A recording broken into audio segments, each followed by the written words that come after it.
Morada Noticias, una herramienta ciudadana para cuestionar el poder y recorrer la ciudad amada.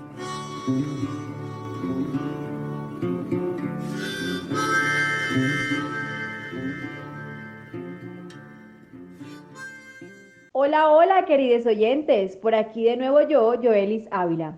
Hoy voy a estar acompañándolos en este miércoles 7 de abril del 2021 en la emisión número 58 de la cuarta temporada de Morada Noticias, el Noti Parchado en el que participan las voces soñadoras de las y los editores de Ciudad. En Poder, Jason nos cuenta cómo las y los jóvenes de Medellín se comportan frente al COVID-19. ¿Será que somos responsables o al contrario? En Habitar hablaremos de la fauna silvestre de esta ciudad, que se acaba cada día más. ¿Por qué? Porque cambiamos la naturaleza por cemento, en la voz de Michael. Hoy, Camila Uribe, de Casa de las Estrategias, llega con conexión académica y trae la segunda parte de su columna sobre las peladas y pelados de Medellín.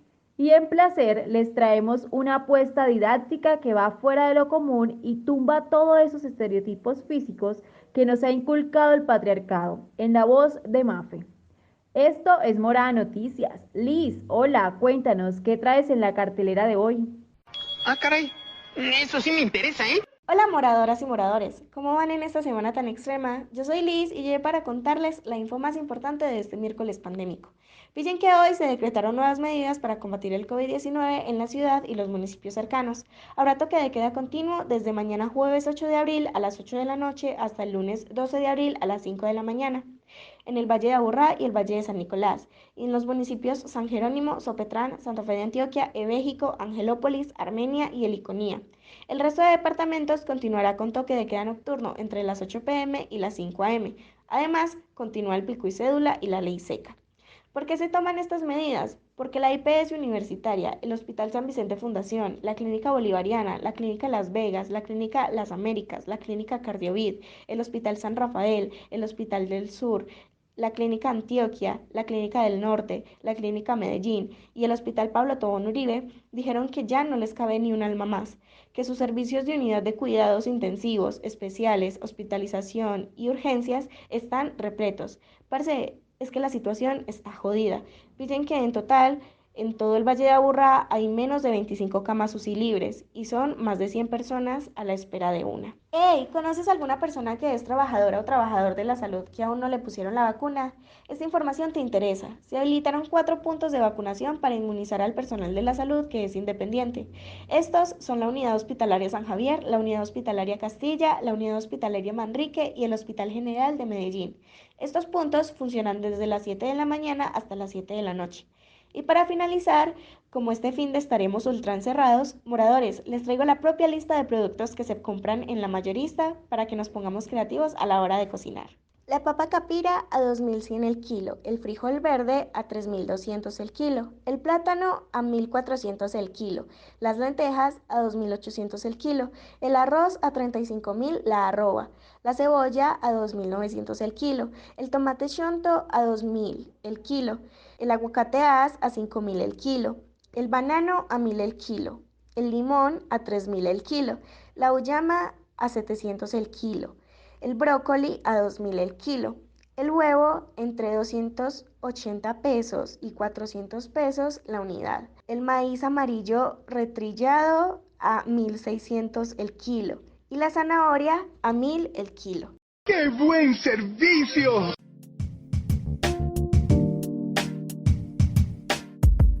Un minuto de vida, porque nada justifica el homicidio. A esta ciudad lo que le hace falta es un minuto de vida, algún día, cada hora, con sus 60 minutos.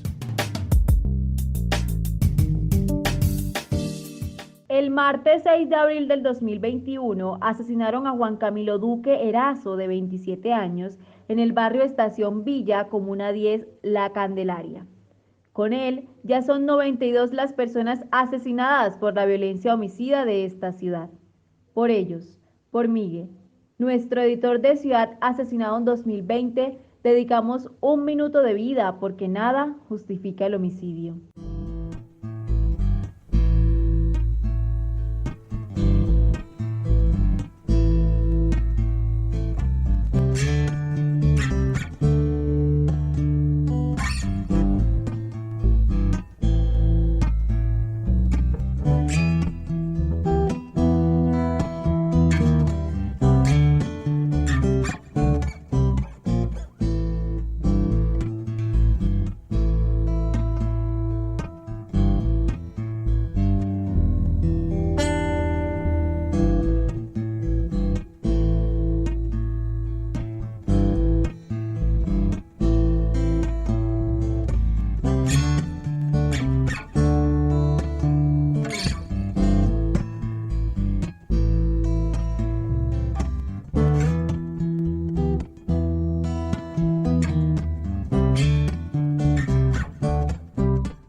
Nos declaramos inconformes con el resultado del mundo.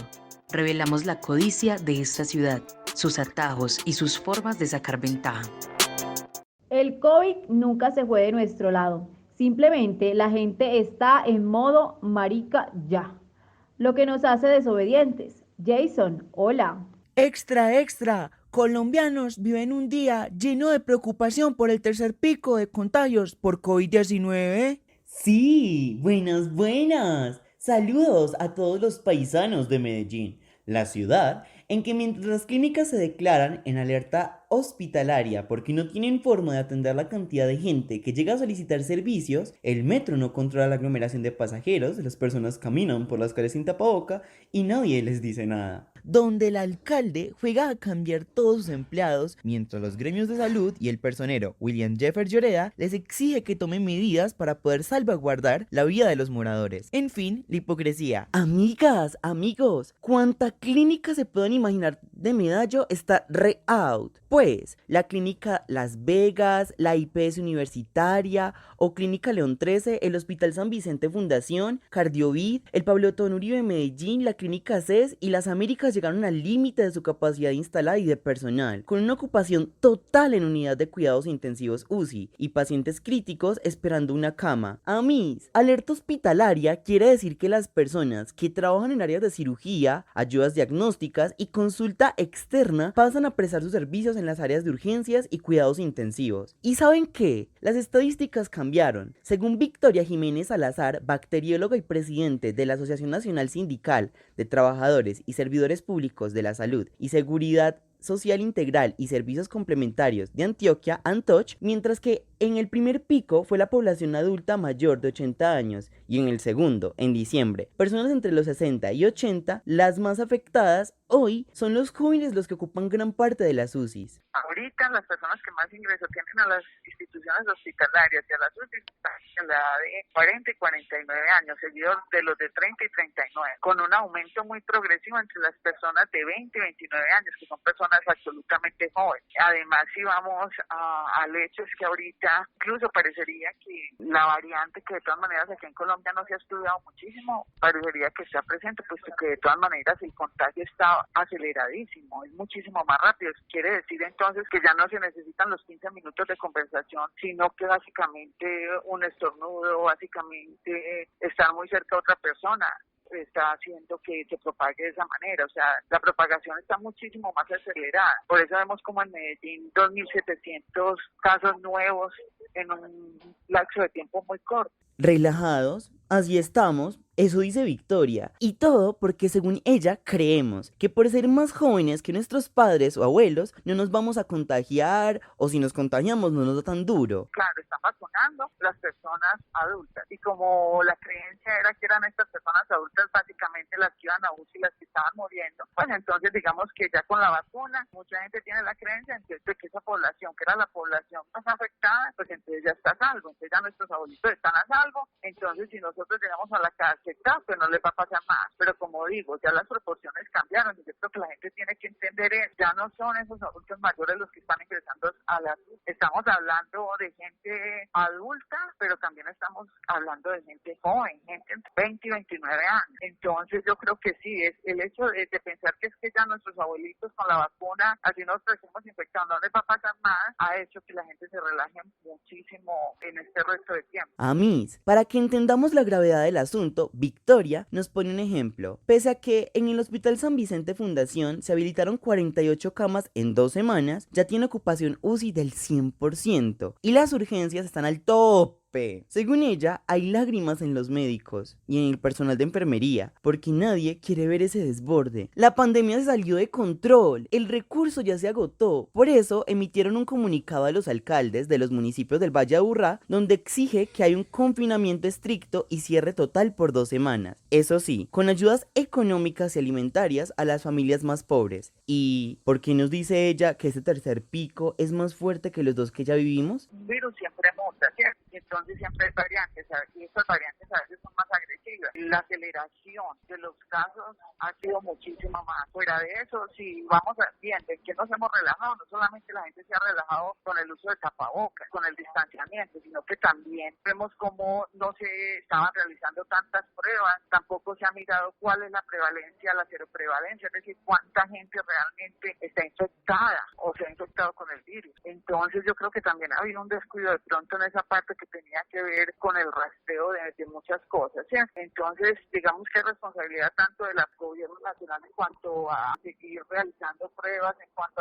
a mirar cómo está la seroprevalencia en el país y toda esta parte de seguimiento. Igual las autoridades mismas también, porque vemos como la gente sin tapabocas en las calles, pues ya no nadie, ni siquiera pedagógicamente, ¿cierto? Que yo creo que incluso más que las multas hubiera servido una labor pedagógica total. Compás, es curioso que en un inicio de la pandemia todos teníamos miedo tenaz y ahora, como nos lo expresa Victoria, estamos parchados como si este problema no fuera de todos, como si no pudiéramos ser uno de nosotros los que necesite esa cama UCI. ¿A qué se debe ese relajo? El psicólogo Andrés Palma nos explica. Cuando comenzó el COVID el año pasado, nosotros comenzamos con una sobreinformación que decía básicamente que el COVID era igual a la muerte, o sea, si te contagias te mueres. Y veíamos en todos los canales que uno pudiera encontrar en televisión o en todas partes que siempre daban alertas sobre el COVID. Esto hizo que nos recogiéramos, que existieran las cuarentenas, que pues se causaran otra serie de problemáticas también, pero que la gente se estuviera en su casa, encerrada como cuidándose. Cuando comenzó a normalizarse como a nivel mundial, pues la salida de la gente con las vacunas, con la alternancia, con los pico y cédula, con estas formas de poder otra vez tener contactos sociales para no perder la economía, comenzamos otra vez como a activar otros valores que existían en nosotros, pero antes de la pandemia. Por ejemplo, una creencia irracional que suele ser muy común, no, hombre, si eso no va a pasar nada, diga así que igual mira que a no sé quiéncito le dio y eso le quitó, eso él no sintió nada. Entonces la gente lo que hace es que se vuelve como laxa en sus medidas de cuidado, en sus medidas de protección, porque ya como ha sido abordada durante tanto tiempo con el tema del COVID, con el tema de que la gente está muriendo, que ya simplemente lo terminó normalizando. Básicamente como la creencia irracional que muchas veces se construye. Compañeras y compañeros, la realidad es que la ciudad está colapsada por las cifras de contagio. De hecho, por eso nos encerraron de nuevo, como ya se los contamos en la cartelera de hoy. ¿Cuándo acabará la pandemia? No lo sabemos. Por eso Victoria y en general el personal de salud nos piden apoyo a todos, cuidándonos y cumpliendo con todos los protocolos de bioseguridad. Y recordemos que las y los jóvenes también nos da duro el COVID. Morada Noticias es una producción del colectivo Morada, Casa de las Estrategias, Latina Estéreo y Universo Centro. Este proyecto es parcialmente financiado por la Inter-American Foundation y la Fundación Confiar. Pero podemos crecer más. Envía tus historias al WhatsApp 350-666-8436. Comparte nuestro contenido o escríbenos a noticias@morada.co si te gustaría sumarte a nuestros patrocinadores. Habitamos la ciudad en movimiento, a las otras personas, a la propia vida, porque solo se puede amar lo que se habita. ¿Se imaginan cuánto daño le hacen a la fauna silvestre en esta ciudad solo por querer llenar de edificios el horizonte? Michael, hola. Antes de hablar del tema que les traemos hoy, quiero que imaginemos algo. Supongamos que ustedes viven en el barrio La Salle, Manrique, y un día cualquiera no te avisan nada, sino que llegan con unas máquinas a destruir tu casa, porque quieren hacer un parquecito o una carretera en ese espacio. A vos te toca abrirte como sea para no morir.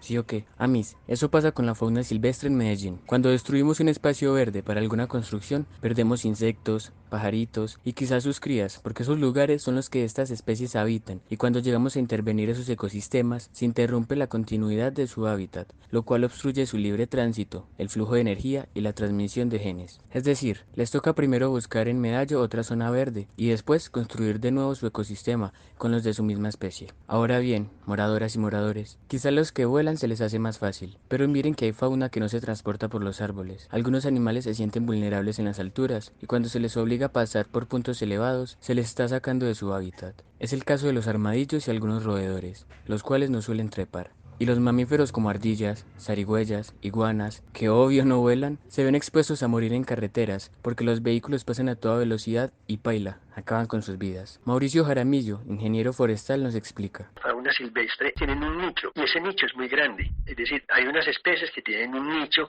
que corresponde a 100 metros cuadrados. Hay otras que son a 300 metros, dependiendo de la capacidad de movilidad y de desplazamiento. Entonces, claro, si yo me siento afectado aquí, pues yo me corro a un ladito y empiezo a rebuscar en el área de mi nicho, ¿cierto? Hasta que este proyecto pase, siembren los árboles que tengan que sembrar y medio compensen la pérdida que yo tuve de mi hábitat. Por eso, para evitar daños de madrigueras y para evitar daños de pronto una madre pajarita empollando un bebé, tumban el árbol y aplastan el animal. Ahí sí se afecta directamente al animal. Es decir, cuántas zarigüeyitas no se pierden porque, claro, a mí no me importó y yo tumbé sin hacer estudios de nichos y de madrigueras, tumbé los árboles y le cayeron a las zarigüeyitas chiquiticas y las aplasté. Por eso es que hay que hacer una revisión milimétrica en todo el suelo y los árboles de ese lugar que se va a ver afectado para determinar vida silvestre y ahuyentarla. Entonces, ¿qué hizo? Fragmentó y segmentó las poblaciones y hizo que se generaran dos núcleos. Les hablamos de esto hoy porque hay entidades que se hacen las locas con el decreto 1971 de 1996, que dice que todo aquel que necesite acabar con un espacio verde para construir, ya sea una vivienda, carretera, parque o cualquier tipo de estructura en las zonas urbanas y rurales de Medellín, debe hacer antes un estudio de impacto ambiental, donde garantice que no va a afectar la fauna que habita en ese espacio, y con eso el área metropolitana del Valle de Aburrá aprueba o no la petición. Amis, recordemos que el Metroplus está embalado con autoridades como el Consejo de Estado, ya que los ambientalistas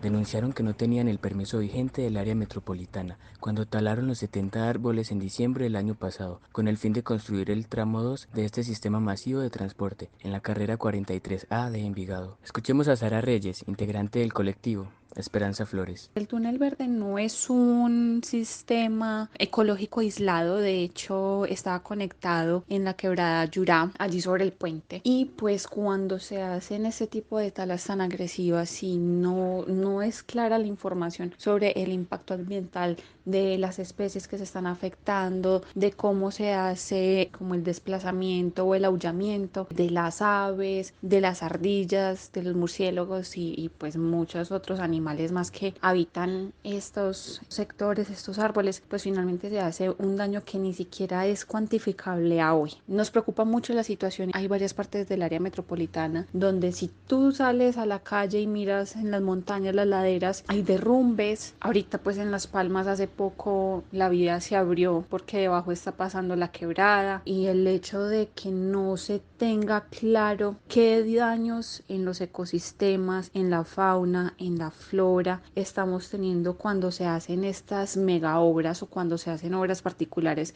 es sumamente grave, porque nosotros somos ricos en biodiversidad y no nos estamos dando cuenta de todo lo que perdemos. Compas, tanto Sara como Mauricio coinciden en que como sociedad tenemos una deuda histórica con la fauna silvestre que habita con nosotros los territorios. Ambos dicen que nos ha importado construir y llenar de cemento la ciudad sin pensar en esas especies, que también son seres vivos y merecen respeto, o al menos que les garanticemos que su ecosistema estará a salvo. A esa posición también se une Dore Zapata, integrante del colectivo Revolución de la Cuchara. Tenemos una deuda histórica con nosotros mismos y nuestra relación con la naturaleza, como que al llegar el antropocentrismo y al decir que el ser humano tenía la potestad de hacer pues lo que quisiera con la tierra y era el administrador, como que pensamos que la naturaleza de los animales son sujetos o seres para nuestros fines, ¿no? Así que no nos detenemos a pensar que somos nosotros quienes hemos invadido sus espacios, como que simplemente no dimensionamos que cada que tumbamos un árbol estamos acabando con un pequeño ecosistema, ¿no? Como que no vamos más allá muchas veces, y el discurso del desarrollo obviamente también nos hizo mucho daño de pensar que eso es el progreso y que eso nos va a dar felicidad además. Entonces sí, creo que sí tenemos una gran deuda, pero es súper histórica, que yo creo que es difícil resarcir, ¿no? Un poco, porque estamos cada vez más, en vez de reforestar más, de arborizar más, muchas veces lo que hacemos es lo contrario. Moradoras y moradores, por eso que nos expresan Mauricio, Sara y Dore, es que el concejal por el Partido Conservador, John Jaime Moncada, presentó ante el Consejo de Medellín el proyecto número 46, el cual establece que la ciudad debe asumir la tarea de construir corredores de biodiversidad seguros para sus especies silvestres, es decir, crear túneles, viaductos, puentes o estructuras enterradas que funcionen como soluciones de conectividad ecosistémica. Voces soñadoras en Morada Noticias. Opinión constante en código abierto. Hoy Camila Uribe con Conexión Académica nos trae la segunda parte del análisis que hizo sobre el estudio de la Universidad de Antioquia que habla sobre mundos y vida entre las y los jóvenes de Medellín. Conexión Académica. La mirada de Casa de las Estrategias sobre investigación, mediciones, teorías y centros de estudios. Con la dirección de Camila Uribe. Hola, seguimos analizando el texto que publicaron desde la Universidad de Antioquia sobre mundos de vida entre los jóvenes de Medellín. Revisábamos que la categoría de jóvenes es compleja y no debe ser limitada porque dentro de esa categoría de edad hay una gran diversidad de cultura, estilos de vida y búsquedas. Sin embargo, en el texto se siguen delimitando esos estudios de caso como los que vamos a revisar hoy. Primero, los jóvenes del centro de Medellín. Lo analizan desde la cultura corporal, es decir, cómo sus cuerpos terminan expuestos en las dinámicas que allí hay. Los jóvenes del centro se posicionan desde las formas que encuentran de ganarse la vida, algunas que son sancionadas socialmente, pero que para muchos de ellos resulta como la única alternativa ante la pobreza extrema y la falta de redes. Por ejemplo, les toca la explotación sexual y la prostitución. Muchos de ellos tienen poco acceso y apoyo de las instituciones y además están desescolarizados, excluidos de sus familias y les cuesta recibir apoyo en salud. Ellos son muy estigmatizados por la forma en la que les toca vivir y también la forma en la que les toca adaptarse al centro, pero a la vez el centro les está ofreciendo formas muy dañinas de ganarse la vida. Ahora pasemos del cuerpo al espacio público. El libro analiza el caso del Parque del Poblado y pone el dedo en la llaga con la necesidad de espacios de encuentro, de construcción de identidad y de cultura entre los jóvenes, pero que estos espacios han sido limitados por un código de policía que pretende disminuir la violencia a través de la restricción del consumo de alcohol en esos espacios públicos. Eso ha limitado y ha estigmatizado la presencia de jóvenes en espacios como el Parque del Poblado, sin haber tenido en cuenta cómo hace muchos años se viene desarrollando prácticas y usos en ese espacio y cómo se han hecho las apropiaciones en este tipo de lugares. Más allá de lo material del espacio hay que cuidar las relaciones que allí se tejen, que son además muy plurales porque al Parque del Poblado llegan jóvenes de muchas clases sociales y de diversas zonas. Así es como se construyen las juventudes contemporáneas que finalmente ponen también discusiones, arman el tejido social y urbano y crean nuevas transformaciones. Entonces hay que dejar esos espacios públicos libres. Finalmente, en el texto contrastan con los jóvenes de clase alta y ven que las principales tensiones y diferencias se encuentran en la espacialidad y en la segregación. Ellos están muy apartados y les cuesta integrarse a jóvenes de otras zonas de la ciudad porque se sienten más familiarizados con quienes están cerca, en sus mismos barrios, y también por desconocimiento, desconfianza y miedo que les genera el resto de la ciudad.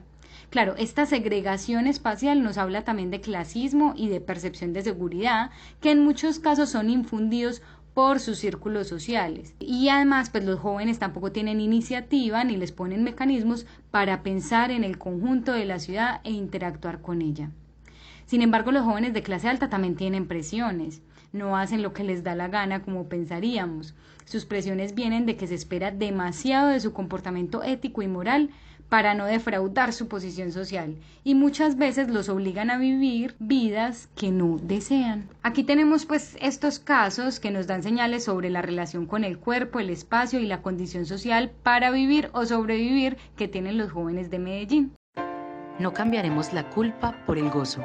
Morada Noticias reivindica el derecho al ocio, al olvido y el placer. El cuerpo no define a una persona, menos si la apariencia es el tema de conversación de gente plástica que se derrite si le da de lleno el sol. Afortunadamente, hay gente que no piensa así. Mafe, hola. Cuéntanos de qué hablamos. Al igual que las costumbres y las modas, el modelo de belleza femenina y masculina cambian con los años, porque Eneas nos metieron tanto en la cabeza el discurso de que para ser bellos o bellas tenemos que ser flacos, que ahora nos vale un pepino las críticas de la sociedad frente a nuestros cuerpos o nuestra manera de expresarnos. Amis, y es que ¿quién dijo que la perfección existe? O que lo perfecto es eso que nos impuso el patriarcado o el capitalismo para dominarnos. La belleza, por ejemplo. Las personas somos diferentes y eso es hermoso. Muchos no cumplimos con lo estipulado, 90, 60, 90. Es más, si a eso vamos, en el mundo somos más las y los imperfectos, ¿no creen? Panas, por eso tumbar los estereotipos es más importante, porque nos hacen sentir inseguras, nos generan problemas de autoestima, nos hacen odiar nuestros cuerpos. A eso le apuesta Melissa Orozco Duque, comunicadora social, periodista e ilustradora con su proyecto Los Gorditos de Meli. Empecé a hacer como unos muñequitos, pero no tenían cara, pero la cuestión es que eran muñecos gordos, o sea, eran muñecos grandes, siempre los hacía de esa manera. Yo empecé como con esa obsesión a dibujar los mismos muñecos siempre y cada año le añadía algo nuevo. Entonces al principio empecé a hacerlos en distintas posiciones, añadirles las caritas y todo. O sea, yo pasé 6 años así, pero yo me di cuenta que yo los hacía gorditos, porque yo soy gordita, toda la vida he sido gordita, y yo en el fondo lo que estaba tratando de hacer era dibujarme a mí misma, dibujar cómo me veía y tratar de estar cómoda con eso, porque tú sabes que ahorita un discurso pues sobre el tema del cuerpo, de la gordura, que a veces lo asocian con fealdad, con enfermedad también.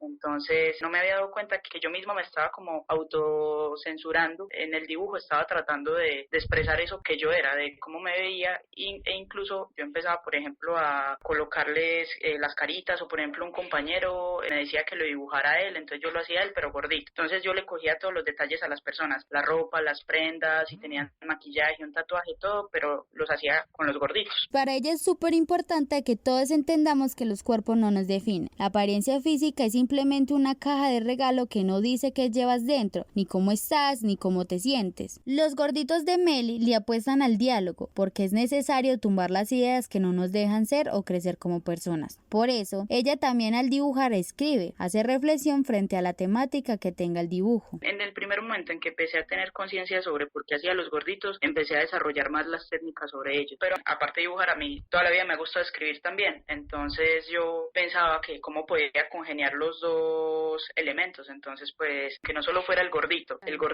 y ya, sino que fuera más un tema como que el gordito representara una temática que en el momento me estaba quejando. Por ejemplo, el primero fue sobre por qué los gorditos son gorditos. Entonces yo hablo de mi experiencia, de qué significa para mí ser gordita, de todos estos discursos e identidades sobre el cuerpo, y luego ya se me fueron ocurriendo más temas, entonces los gorditos los trato de customizar dependiendo del tema. A mis amigos también se los entrego, por ejemplo, si a mí alguien me cae muy bien en la calle, yo dibujo y se lo regalo. A todo el mundo les doy un gordito, no cobro nunca por los gorditos, ni nada, porque para mí, o sea, dar un gordito y en general todo el tema de los gorditos en mi vida significan es un acto de amor, entonces se ha vuelto casi como algo ya diario, o sea, todos están presentes todo el tiempo en mi vida. Para ella el arte y en especial sus gorditos son una forma de revolucionar el mundo y las ideas que marcan nuestras vidas. Por eso dibuja todo el tiempo, porque es un acto que le aumenta su autoestima y sobre todo porque por medios de ellos quiere mostrarle a la sociedad que podemos hablar de todos los temas sin necesidad de ofender. Principalmente el mensaje que yo quiero dar es que tenemos que hablar de las cosas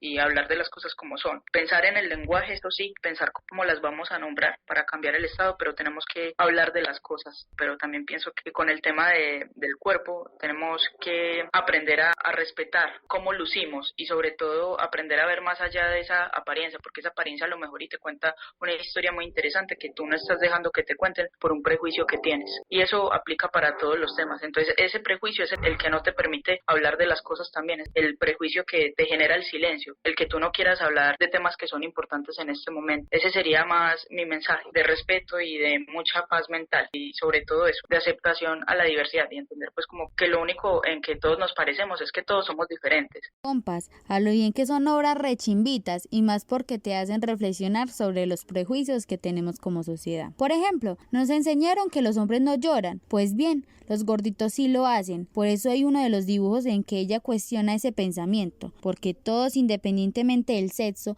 tenemos emociones y expresarlas no tiene nada de malo, no te hace menos persona. Meli nos cuenta cuáles son las obras que más ha disfrutado. Primero, que fue el debut mío, fue el de los gorditos, de por qué eran gordos. Y todo el tema del body positive, ese tema, aparte de que me los oye, sentí que hice una catarsis tremenda porque pues era algo que yo ya estaba como solucionando en mí. Luego estaba el tema de hace cuánto no lloras. Ese, por ejemplo, es en especial todos los temas de salud mental. También el de normalizar la culpa, por ejemplo, que es sobre mujeres, sobre una situación en especial que me pasó acá en España, sobre un tema de acoso, y el de predicción gorda. A veces me soy unos temas más por la profundidad del tema, por la implicación que yo tengo con el tema, y otros me los oyo más desde lo estético. Por ejemplo, el de predicción gorda me los oye porque estaba tratando de hacer una versión de Nostradamus, o el de hace cuánto no lloras me los oye un resto porque estaba haciendo como una metáfora de cómo eran las emociones. Entonces, con todo el tema de la ola con las emociones negativas y luego las emociones positivas rondando al personaje, el de normalizar me los oye también mucho porque estábamos en la semana del Día de la Mujer. Pues yo veía acá las manifestaciones en Galicia y todo, y veía las pañoletas verdes, los colores representativos, entonces yo trataba de plasmar todo eso al papel. Moradoras y moradores, les invito a que pasen por su cuenta de Instagram, la encuentran como @losgorditosdemeli, y nos cuenten qué tal. Eso es un severo parche analizar cada texto que tiene el gordito que dijo. Moradores, gracias por escucharnos y por hacer parte de las voces soñadoras del noti más parchado de todo Medellín. Recuerda que si tienes algún tema que quieres que investiguemos o algún parche que te gustaría que más personas se enteren, nos puedes escribir al 350-666-8436 y contarnos. Les recordamos que esta emisión la convertimos en un podcast que subimos a nuestras plataformas. Nos encontramos como Morada Noticias en Twitter y en Spotify, en YouTube como Morada Estéreo, en Facebook como Morada Medellín y en TikTok como MoradaMed1. Feliz resto de semana, nos escuchamos mañana y les dejamos con la canción del día, Impaciente de Maenova. Chao, chao. Esta es la canción del día, patrocinada por Ciudad Frecuencia.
Es inútil detenerme cuando me llama la inspiración.